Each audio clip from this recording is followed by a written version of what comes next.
Hi everyone, Kareen Erbe here with Broken Ground. I thought I'd give you a little tour of my greenhouse here to show you what is growing in here. It is May 5th, Cinco de Mayo, and just give you a sense of what I have growing and what's going on. So let's have a look.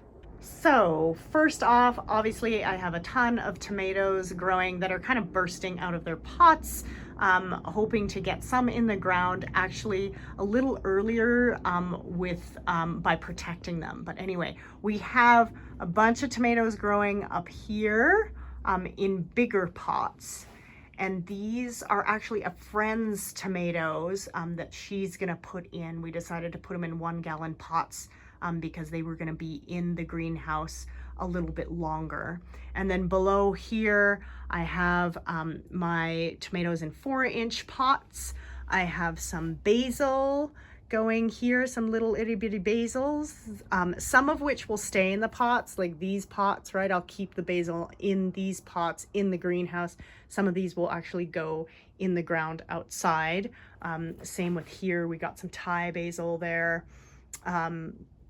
More peppers in the background. There are a bunch of peppers, more basil. I mean, obviously I grow a ridiculous amount of tomatoes. I always get, get a little carried away. We got some tomatillos there, smaller peppers in the back there, more tomatoes, broccoli starts that are, struggling a little bit in terms of getting a bit leggy. So we'll see how many of those I can put in the ground. Those will go in within the next week. Some purple basil that's waiting to get stepped up into bigger pots.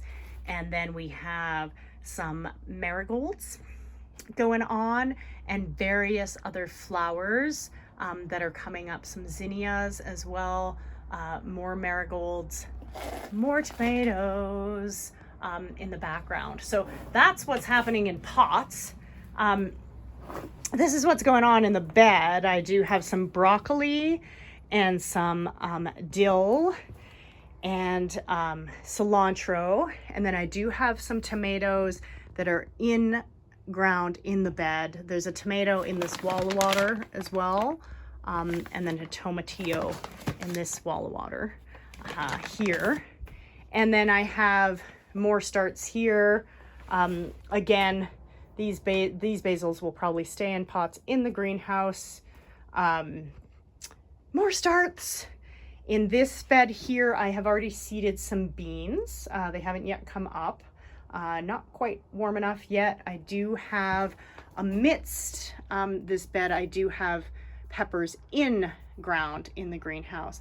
All of these things here, this is volunteer calendula that's coming up. Some of it I will leave in the bed, some of it I'll pull up. Same with this is volunteer cilantro.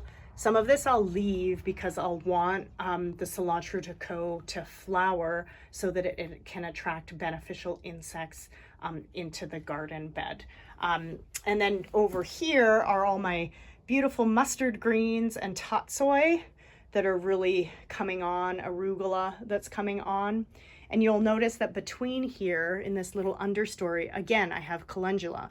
So what might happen is, this is volunteer, again, I'll probably eventually cut these down because it's going to become too hot in the greenhouse. So I'll cut this stuff down and harvest it. I'll let some of this calendula stay in the bed and I'll replace these greens with probably more tomatoes. So that's what's going to eventually happen here. I do have some spinach coming up here as well. But again, all of this cilantro is volunteer. So I periodically, I just take out the whole little plant here and use it in my cooking.